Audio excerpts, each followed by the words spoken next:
just going to talk about our recent Chinese meal. Well, it's actually more than one Chinese meal, but follow along. And no, I'm not going to become a food reviewer, just thought folks might be interested. Anyway, we go to this place maybe once every 2 or 3 months. It's called the Garden Restaurant. Righto. I recently stumbled across a channel called Greg's Kitchen. He reviews food for the common man. Now, I'm not going to get into reviewing food so much, but I was impressed that he carries scales and a tape measure, weighs the food, it measures its diameter and its length at times. And I said to my wife, gee, we should start carrying scales when we're travelling, weigh the food, add a value column to the spreadsheet, and we could value the meals based on weight and distance from a major centre, for example. We'd have to add some sort of an index. I very much enjoy doing costings and breaking that down into what I'd call job costings in the workplace, but it's just part of my life, so I do it for every part of my life. So this idea was met with very limited levels of enthusiasm, so I guess I'm not going to be able to do that. I might try and sneak a set of small scales in next time we go somewhere. I'll help Greg out down the end. I'll use my egg industry experience to run through why the eggs are small on McDonald's and I assume Hungry Jack's and other burger chain burgers. Or the Garden Restaurant, it's on Ruffin Street. I think it used to be a big steakhouse. This place is always busy. You can go in and sit down as well. We have sat down there once, but I don't like going out amongst people.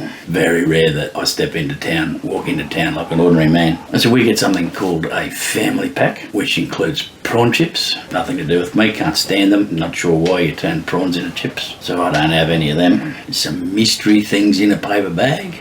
We'll get to them later. And some more mystery stuff wrapped in plastic. We'll get to that later. I wouldn't dare go any further than putting it on the bench here and unbox these things because I'd get in a bit of trouble. I'd do it wrong. And some fancy sauce in another small pot. So here we go, lined up out on the table. We've got the honey chicken, which I think starts as lemon chicken, but they let us swap that in the family pack deal. The sweet and sour pork, the large fried rice. I'm not sure if it's a special fried rice or just a large fried rice. Not that much of a food connoisseur, to be honest. And the beef and black bean sauce, just to add a bit of bitterness to it. Note the containers, they're all pretty full, especially the rice. The rice has got some peas, some ham, bit of egg, maybe the odd small prawn. I know that'll upset some folks. They like to have full-size king prawns in their fried rice, from what I see on the YouTube. So here we go, pot one as the sweet sauce, or is it the sour sauce? I don't know. With a few floating bits of vegetables and onions. Gets dipped in with the pork. And out of the paper bag, 6 spring rolls. But we're just going to have 2 tonight, 1 each. And then we split the dipping sauce up into 2 smaller containers, 1 each. And we are pretty much ready to dine. So this big old pack costs $68. Whew, that's a lot of money, you say. But we get 6 meals out of it, which equates to $11.33 per meal, or $22.66 for the 2 of us. Now, we don't ever drink soft drink or alcohol. It'd only be water, and we wouldn't buy water either. If we were eating out, we'd take our own. I just don't get the purchasing of water, and I don't get soft drinks. But that's just me. When in Nyngan, we only got 3 pots for $56 on the fullness of the containers. Noticeable about the meals was the fact that odd shapes and sizes and not that much in the containers. And we turned that into 4 meals. The second set of meals was probably a bit light on. So that's $14 per meal, or $28 for the 2 of us. $2.67 per meal dearer, or 23.57% more expensive. We'll call that location inflation, which is a topic all by itself. Just think about bottles of water. As far as Chinese is concerned, and we haven't been to as many restaurants as most would have been, this is the best we've had here in Toowoomba. They're always busy. Can take you half an hour, 45 minutes to actually even get through on the phone to place your order. Not sure how they fixed that. Always seems to be plenty of traffic heading into the dine-in area and lots of staff on. So that's one of the good places we eat from in Toowoomba. And there's 2 others that I'll talk about at some stage. One, a fish and chips outlet, and the other a kebab outlet. And the kebab outlet is probably also the number 1 kebab we've eaten, number 1 or number 2. The fish and chip outlet in the top 5, but we have eaten at some astonishing fish and chip mongers in our time on the planet. Both of those we dined for under $30. So a little bit dearer than this, but there's still value about if you want to search for it. Young Greg has 300,000 plus subscribers, and he gets some wild comments. One I saw the other day, actually was very uncomplimentary on his hair. His was combed and just a little tousled. If you stumbled in here, man alive, I own the bad hair stakes and pretty proud of it. And someone else was calling him dumb, stupid. Not too sure why that would be. Given the 335,000 subscribers, he's obviously tapped a rich niche of content. I actually find him quite funny, and I've been binge watching his content. Maybe I'm dumb too. I just couldn't eat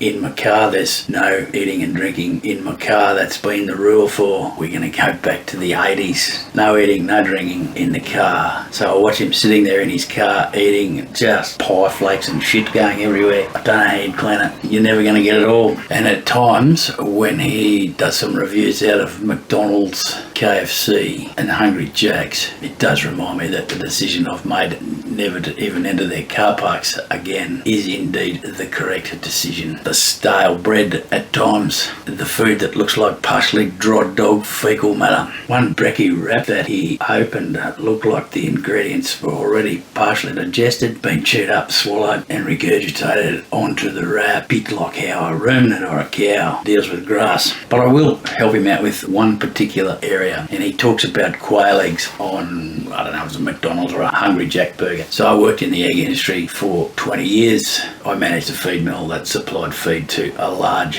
egg integrator, in fact the second largest in the country. This particular crowd, through their marketing arm, Sunny Queen Eggs, pretty much own the McDonald's business. I guess it'd go out to tender, but the egg industry's finally balanced. Or I understood when I was there that McDonald's were the most difficult customer to deal with. You had to supply them an egg that when cooked in their standard ring, in their standard bun-sized ring, was a certain height at that diameter, certain number of millimetres high at that diameter. That's how it used to be anyway, and of course those regulations and guidelines can change, which of course allows people like McDonald's and Yum-Cha, if they still exist, to continually audit the business at the cost of the business, which means you needed to supply an egg from a certain age bird, quite young birds in that case, and fed a certain diet or ration to ensure that the egg sizes were correct for the application that these big operators were putting them to. There's some pretty sophisticated equipment sorting those eggs.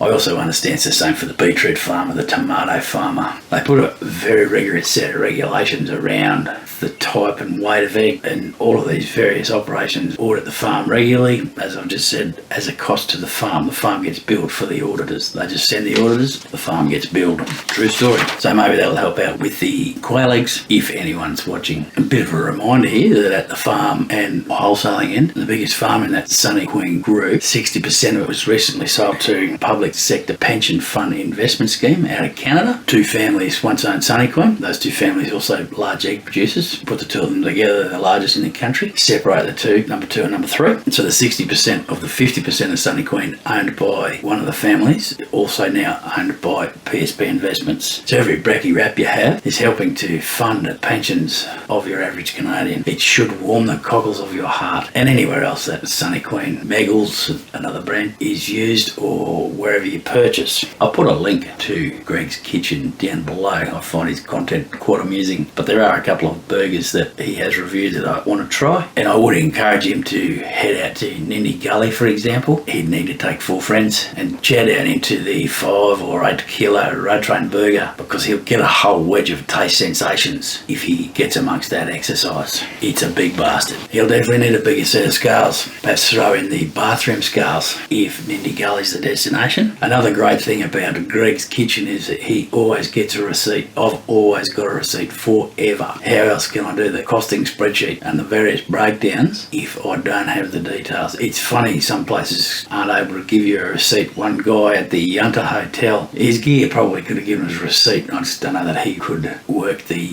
till properly. So he just got a piece of paper and wrote on it, Bush Tucker, $28 for 2 burgers there.